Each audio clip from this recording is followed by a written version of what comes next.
Hey, Allie. Hi, what's going on? Hi. Hi, Ann. Hi, Brock. Hi, everybody. Hi, Ann. Hello, hello. Oh. Wow, it's a party today.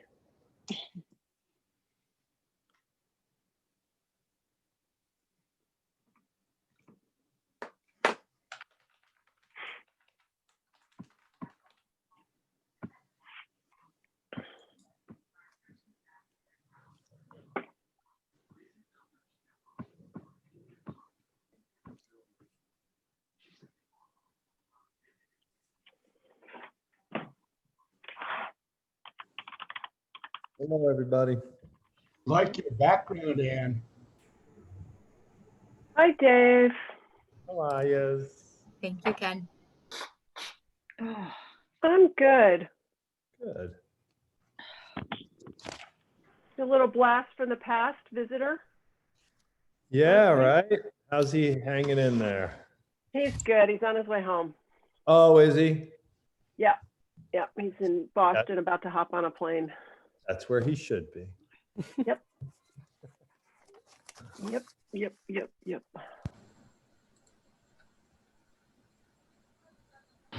Again. I forget how long you've known those guys, you know? I know, right? Forever. Scary. Yeah, we're all getting older. I'm not.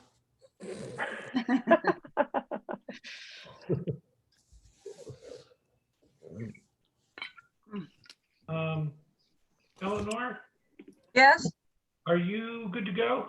yes. Okay. Ken and Tucker, thumbs up. Great. And it looks like you're in a wonderful summer location.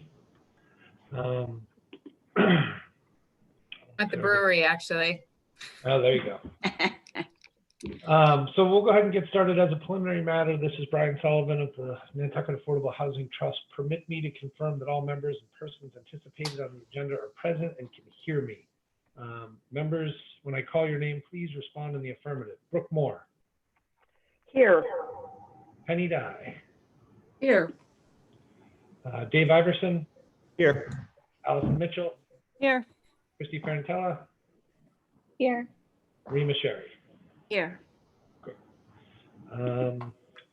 Staff, when I call your name, please respond in the affirmative. Tucker Holland. Here. Kenbo Graham. Here. And Eleanor Antonetti. Here. I'm working off an old opening. We don't have any anticipated speakers today. Is that correct? That's correct. Okay. This open meeting of the Nantucket Affordable Housing Trust is being conducted remotely, consistent with Governor Baker's executive order of March 12, 2020, due to the current state of emergency in the Commonwealth due to the outbreak of COVID-19. In order to mitigate transmission of COVID-19 virus, we have been advised and directed by the Commonwealth to suspend public gatherings. As such, the Governor order suspends the requirement of the open meeting law to have all meetings in a publicly accessible physical location. Further, all members of public bodies are allowed and encouraged to participate remotely. The order, which you can find posted with the agenda materials for this meeting, allows public bodies to meet entirely remotely so long as reasonable public access is afforded that the public can follow along with deliberations of the meeting. Ensuring the public access does not ensure public participation unless such participation is required by law. This meeting will feature public comment to those members of the public that have joined the meeting via Zoom. For this meeting, the Nantucket Affordable Housing Trust is convening by video via the Zoom app as posted on the town's website, identifying how the public may join. Please note this meeting is being recorded and that all attendees are participating by video conference. Accordingly, please be aware that other folks may be able to see you, and take care not to screen share your computer. Anything you broadcast may be captured by the recording. All supporting materials have been provided. Members of this body are available on the town's website unless otherwise noted. The public is encouraged to follow along using the agenda unless the chair notes otherwise. We are now turning to the first item on the agenda. Before we do, please permit me to cover some ground rules for effective and clear conduct of business to ensure accurate meeting minutes. The chair will introduce each speaker on the agenda. After they've concluded their remarks, we'll go down the line of members, inviting each by name to provide any comment, question, or motion. Please hold until your name is called. Further, please remember to mute your phone or computer when you're not speaking. Remember to speak clearly in a way that helps generate accurate minutes. For any response, please wait till the chair yields the floor to you and state your name. If members wish to engage in conversation, please do so through the chair, taking care to identify yourself. I don't know that we have any public comment today, but after members have spoken, we'll open to the public comment as follows. The chair will offer the public comment to those members of the public that have joined via Zoom. Members of the public who wish to speak must state their name and be acknowledged by and speak through the chair. Finally, each vote will be taken in this meeting will be conducted by roll call. Okie dokie. Now to the agenda.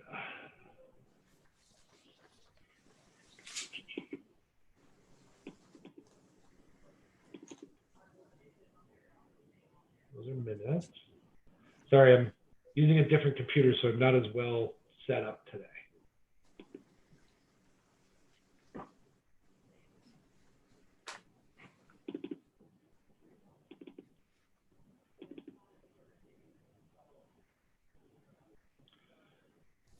Okay, so we have convened. I'm looking for a motion on an approval of today's agenda. So moved. Moved by Dave Iverson with a second from Second. Rima Sherry. By roll, Allison Mitchell, Aye. Sorry. Brooke Moore, Aye. Kenny Dye, Aye. Dave Iverson, Aye. Christy Parentella, Aye. Rima Sherry, Aye. and Brian Sullivan, aye. We're looking for a motion on item 3, approval of minutes from the November 17th meeting. Does anybody have any comments? I'm gonna abstain. I wasn't there. Okay. Any edits, changes, comments? Seeing none, looking for a motion to approve. So moved. I have a motion from Brooke and a second from Rima. Allison Mitchell, Aye. Brooke Moore, Aye. Penny Dye, Aye. Dave Iverson, Aye. Christy Parentella, Rima Sherry, Aye. and Brian Sullivan's an aye. Okay. Open the meeting to public comment. We have one member of the public. Oh, Brooke, you have a public comment? Go ahead. The floor is yours. So speaking as a member of public, not as a member of the Affordable Housing Trust, I wanted to just update you guys on the warrant article that I had attempted to submit to divert a portion of the land bank fee to the Affordable Housing Trust. I can't remember whether I reported yet that we were short some signatures, so it was not accepted as a citizens warrant article. So we are pursuing considering the pursuit of 2 other options to get the article on the warrant. One is to make a request to the select board to put it on themselves for the regular town meeting warrant. And if that doesn't happen by January 20th, the alternative is we are in the process of collecting signatures to request a special town meeting on the same day as town meeting to consider the article. So we are continuing to pursue it, and that's it. Great. Thank you, Brooke. Do any other members have public comment? There's one member or 2 members of the public. No Ann, no Mr. Riley. Okay, great. Seeing none, we'll move on to item number 6. 1, 2, 3, 4, 5. Actually, number 5, but misnumbered. Neighborhood First RFP Review Committee update. Tucker, may I open this to you to?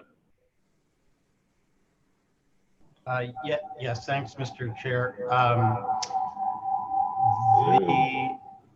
There we go. An update on the RFP process. In recent days, the Chief Procurement Officer had a had raised, let's say, a new concern regarding 3 of the 4 proposals that had been made, particularly with respect to Chapter 30B, the procurement regulations. And I'm happy to, go into as much detail as I can provide, but the upshot of it, trying to keep it brief, is that we got a definitive ruling, if you will, from John Giorgio and Vicky Marsh in Town Council's office, and they concur that these 3 proposals could not be considered in their present form. Therefore, having disqualified 3 of the 4 that the committee had before it, it was recommended that the committee not proceed with just 1 proposal to consider. Therefore, the intent is to reject all proposals. And as the board knows, we are in the process of issuing a new RFP that would allow for people to submit, let's say, proposals they might have otherwise under the original Neighborhood First RFP to do so in the future. So that is the status of that. And as I said, I'm happy to answer any questions anyone may have. By a show of hands, are there any questions? Rima? Which proposal was correctly submitted? The one proposal that can be considered is for 85 Orange Street. Okay, thanks. Other questions? Mr. Riley, I'll see you. I just want to confirm no more board conversation. So I will just say it. Okay, I can't get over how difficult it is to purchase property working through 30B and procurement. It is a very difficult process, and I think that needs to be understood and conveyed to the general public in some manner as we work through these challenges, and people understand how difficult it is. So I just wanted to say that on the record, that I appreciate every member's effort up to this point and continuing to make the effort, but it is not easy to work through this process, and the laws of the town and the state have to abide by. As a member of the public, I'll open to Mr. Riley. Do we have any time frame at all for this new request for proposals? Yeah, I expect that will go out through the central register either next week or the following. And is it going to be pretty much the same as before, all of the things that they were looking for in the last RFP? Is basically the same thing we're going to redo? A lot of the criteria are similar. There may be some additional thoughts in there. I think there may be a call it a draft of the RFP in the packet from the last regular trust meeting that would you get a very good idea of what is in there from that. Okay, thank you. And we can email you that, Mr. Riley, once it's sent to the general register ready to go, because at that point Tucker, correct me if I'm wrong, but once it's sent, it can be submitted and reviewed at any point. It's a rolling time period. While there are 2 times per year, projects can be looked at outside of that cycle. Is that correct? Yes, that's correct. And some aspects, Mr. Riley, of this application, I think, was intended to be a little bit easier than the last RFP process, with some, I guess we could call them letters of interest or intent to start. Okay. What about, excuse me, what about, you're saying there's 2 times that you can work, is that, did I understand, outside of the RFP? So the way the general RFP, go ahead, Tucker. Oh, I was going to say that in the RFP, it does specify two, semi-annual timeframes where folks are encouraged to submit in conjunction with those timeframes. However, it also does note that it is possible to submit outside of those particular timeframes. Thank you. Yeah, and I mean, I just would, follow up on the chair's, prior comment. It was definitely a surprise to learn of this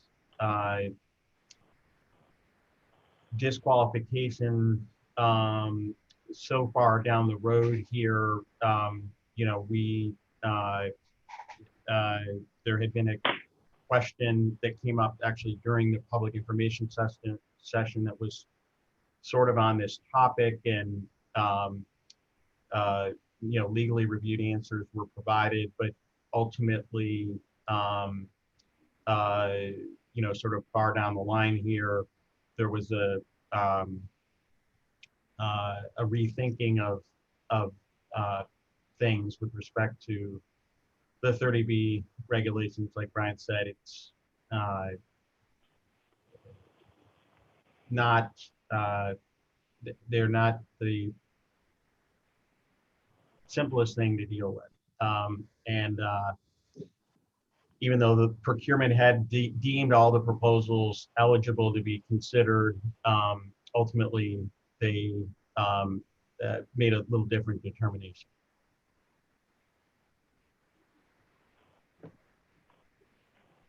Mr. Riley?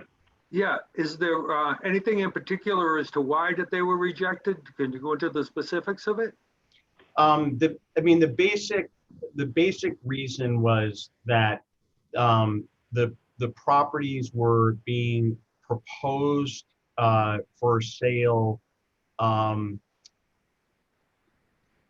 with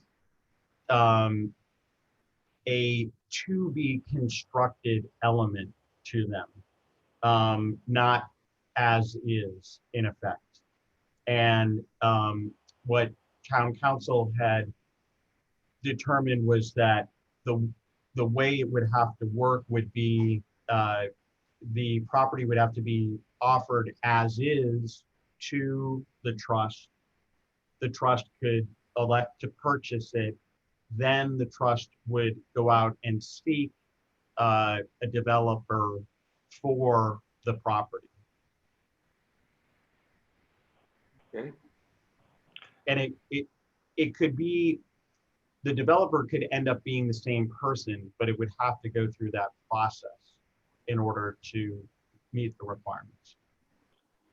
And to expand on that, Tucker, if I understand correctly, it had to do with the RFP and the town, if it was engaged in the property, paying prevailing wage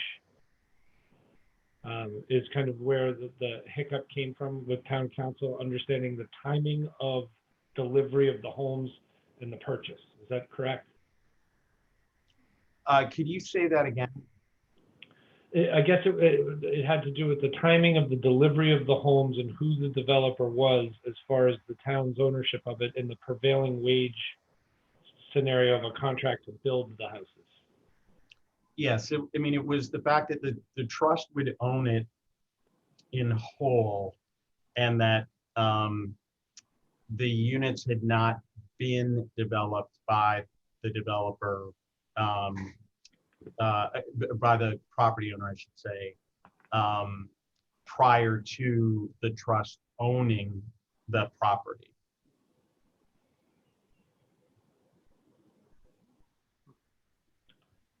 That is my understanding. Great.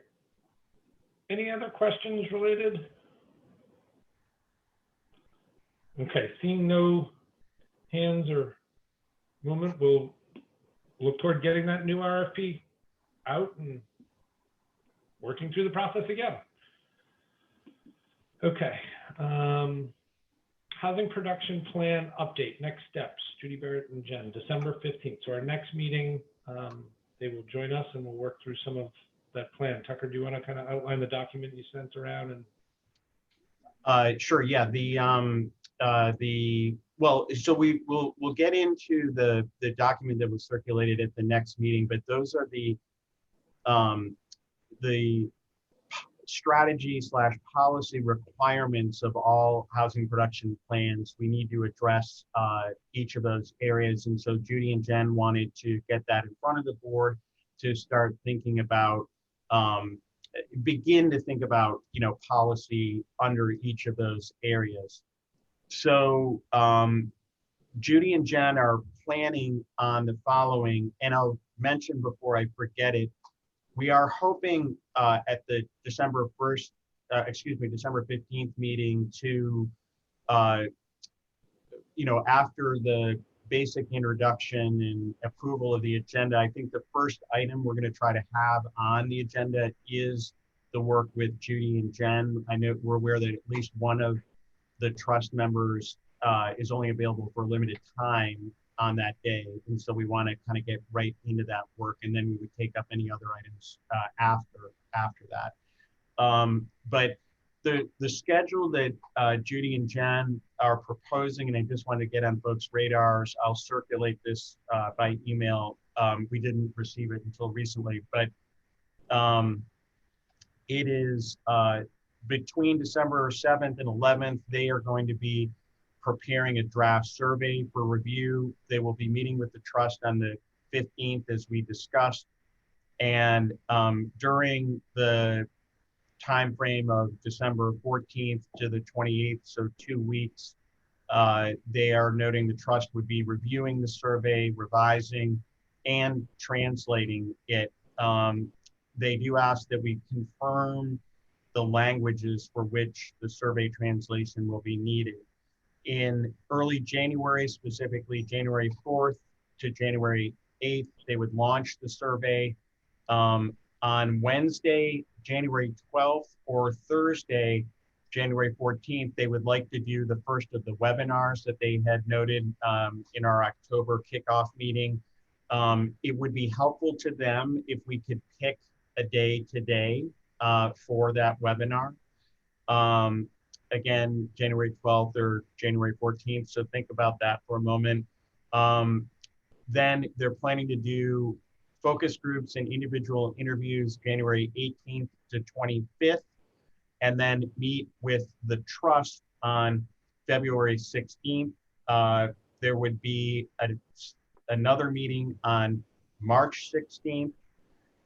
And on March 23rd or 25th, there would be the second webinar, as they mentioned at the kickoff meeting in October. Again, if we can direct them toward one of those 2 dates today, or coming out of today, that would be very useful to them.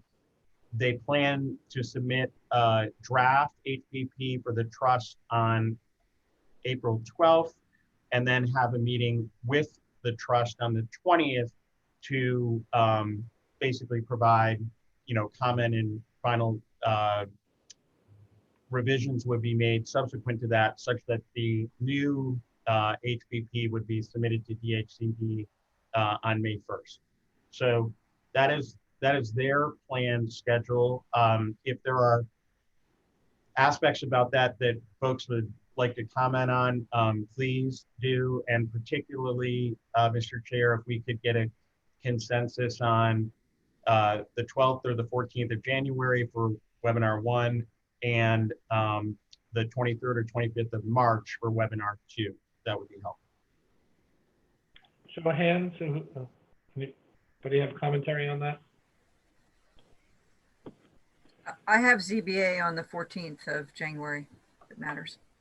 Thank you. Rima? The 12th and the 23rd are Tuesdays. Tuesdays seem to work well since, that's the day we usually meet. So I don't know. I feel best about doing the 12th and the 23rd. Thank you, Rima. Brooke, I saw you shaking your head. Yes, you're in agreement with that, but you don't want to speak to it. Okay. Anybody else? Hand signals, head signals? Okay. I echo Rima's comment on Tuesdays being good. So, and nobody else has any objection to that, Tucker. So I'd go back with the 12th and the 23rd. Go ahead, Brooke. Do we have a time of day, evening?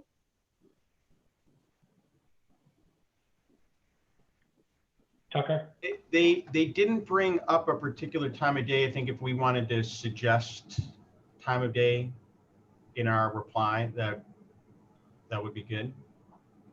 I would say accessibility for the working community evening would be better. So do we want to suggest 5, 6?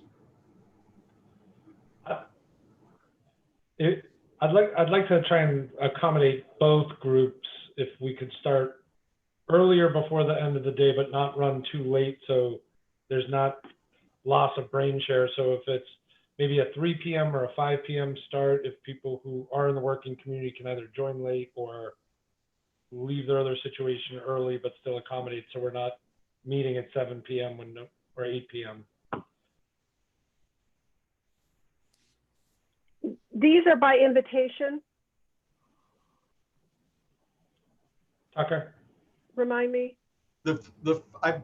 My understanding is the focus groups are by invitation. The webinar is really a public event. Okay.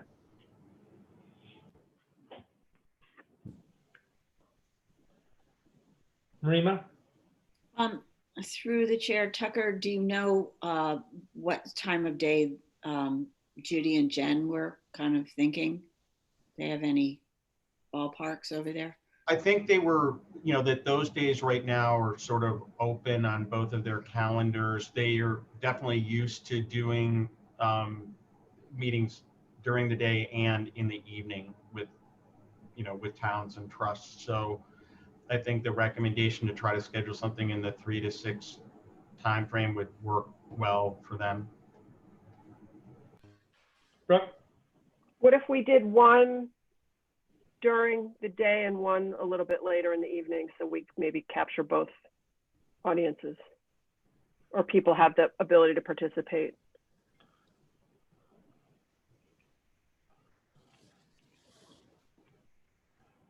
Offer that to them as an opportunity, Tucker, see what they come back with. Okay, so I'm going to tell them 1/12 and 3/23. Was that the correct March date? Correct. Something in the 3 to 6 time frame, maybe making one earlier, one later. Correct. Thank you. All right, great. So that closes housing production plan update. Other business, the only thing listed on there is the next meeting date, which we have as December 15th at 1 p.m., which ladies will be joining us for the HPP. We may have other items after we work through that, as Tucker outlined. They will be the first item on the agenda. Any other business? Seeing no hands. Board comments? Again, seeing no hands. Looking for, it says item 10, but I think it's item 9. Executive session, looking for a motion. Who feels up for it? Penny, your microphone's off. Yeah, I'm going to sign off now because I'm not able to participate in the executive session today. Okay. So I don't think I should make the motion. All right. That's reasonable. Brooke? Bye, Penny. So, Hi. bye, Penny.